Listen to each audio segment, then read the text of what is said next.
सुप्रभात बच्चों। यह वीडियो स्टैंडर्ड 10 के लिए है। मैं आप लोगों को साहित्य सागर पुस्तक से दो कलाकार कहानी पढ़ाऊंगी। इस कहानी की लेखिका कहानीकार मंडू भंडारी जी है। सबसे पहले तो कहानीकार का संक्षिप्त परिचय मैं बताने जा रही हूँ, उसे जरा ध्यान से सुने। मन्नू भंडारी हिंदी कहानी में नई आंदोलन की प्रारंभिक कहानीकार मानी जाती है। इनके साहित्य में सामाजिक, आर्थिक, पारिवारिक तथा सांस्कृतिक समस्याओं का हृदय स्पर्शी वर्णन मिलता है। ये नारी जीवन तथा नारी मन का कुशल चित्रकार है। इन्हें मानव मन तथा मानव व्यवहार की सूक्ष्मताओं का अत्यंत गहन तथा व्यापक ज्ञान प्राप्त है। यही कारण है कि इनकी कहानियां न केवल पाठक वर्ग के मन को छूती है, अपितु उसे कुदेरती भी है। इनकी कहानियों में कोई न कोई समस्या एक मूलभूत प्रश्न बनकर समाज व सामाजिक में रहने वाले लोगों पर आघात करती है। इनकी कहानियां ज्यादातर समाज के व्यवहारों पर आधारित होती है। इनकी कहानियों में मान्यताओं, विश्वासों, प्रथाओं, परंपराओं, प्राणहीन रूढ़ियों तथा अर्थहीन धारणाओं के प्रति सजग व सकारात्मक विद्रोह उभरता है। इनकी दृष्टि आधुनिक होते हुए भी निर्मात्मक स्वरूप को लेकर प्रस्तुत होती है। इन्होंने बड़ी ही कलात्मकता के साथ नारी के मन में उठने वाले विकारों, स्थिति विशेष में पुरुष के मन में उत्पन्न होने वाली शंकाओं, ईर्ष्याओं, मनमुटावों, विरोधों आदि को अपनी कथा वस्तु के रूप में स्वीकार किया है। इनकी प्रमुख कहानी संग्रह है मैं हार गई, तीन निगाहों की एक तस्वीर तथा यही सच है। मैं आप लोगों को मन्नू भंडारी जी के बारे में संक्षिप्त जानकारी दी। अब मैं कहानी दो कलाकार, इसका सारांश मैं बता रही हूँ। पूरी कहानी का सार बता रही हूँ संक्षेप में। उसके बाद मैं आप लोगों को लाइन बाय लाइन पढ़ाऊंगी तो आप लोगों को समझने में सुविधा होगी। दो कलाकार शीर्षक कहानी द्वारा मन्नू भंडारी ने सच्चे कलाकार की पहचान करवाई है। जो कलाकार सही माने में सच्चे हैं, उनकी कला की पहचान इस कहानी में दिखाना उनका उद्देश्य है। यह कहानी दो कलाकारों के जीवन व उसके सोच को प्रकट करती है।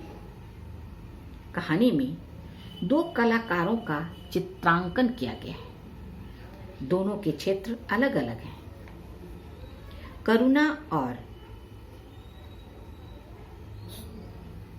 अरुणा और चित्रा दोनों सहेलियां हैं। दोनों हॉस्टल के कमरे में रहती है। अरुणा जो है वह समाज सेवा के कार्यों में व्यस्त रहती है। वह निर्धन है तथा असहाय बच्चों को मैदान में बिठाकर बिना स्कूल के ही पढ़ाती है।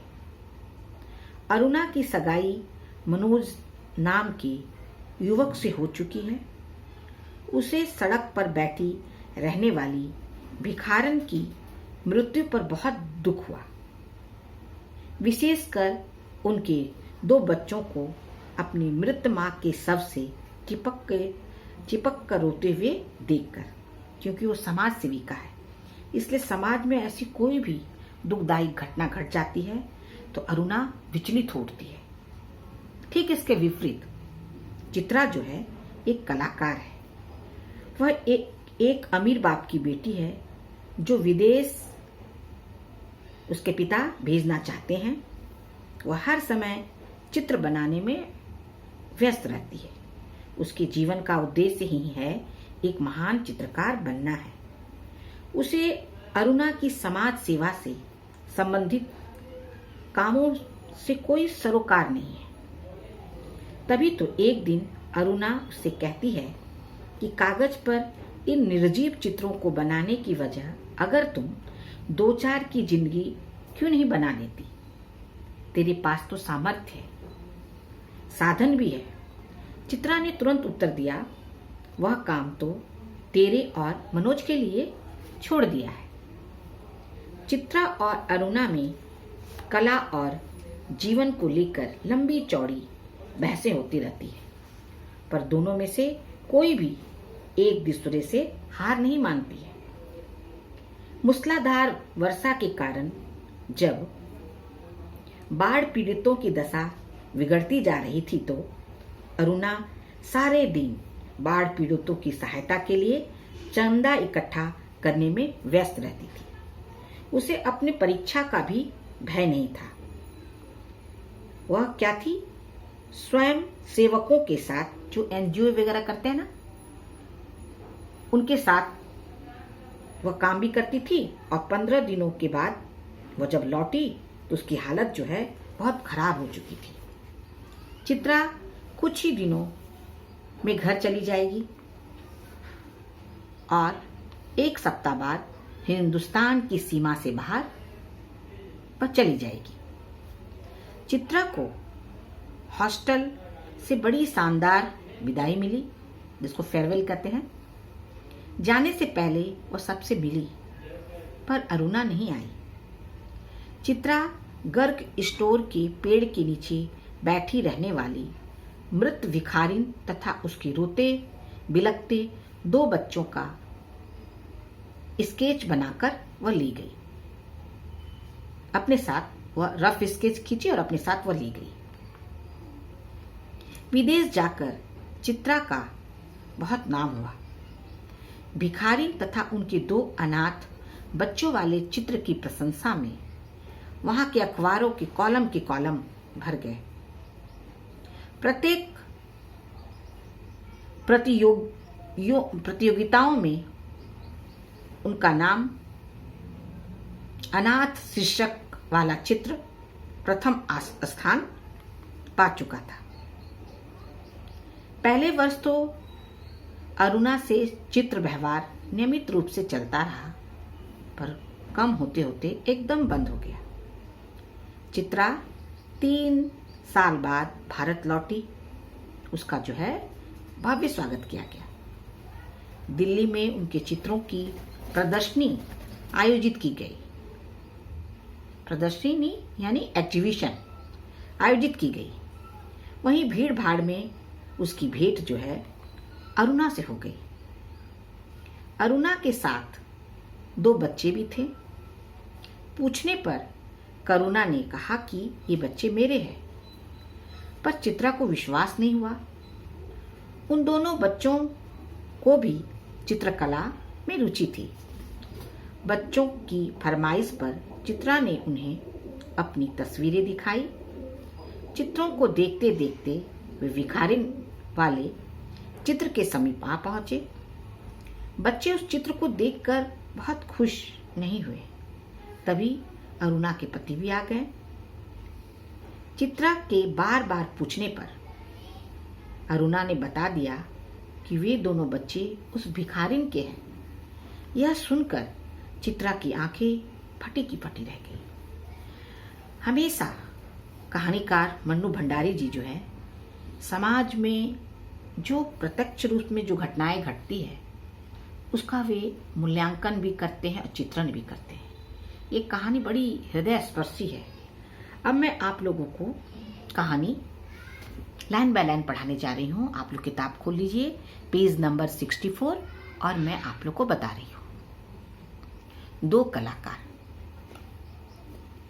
ए रुनी उठ कहते हुए चादर खींचकर चित्रा ने सोती हुई अरुणा को झकझोर कर उठा दिया।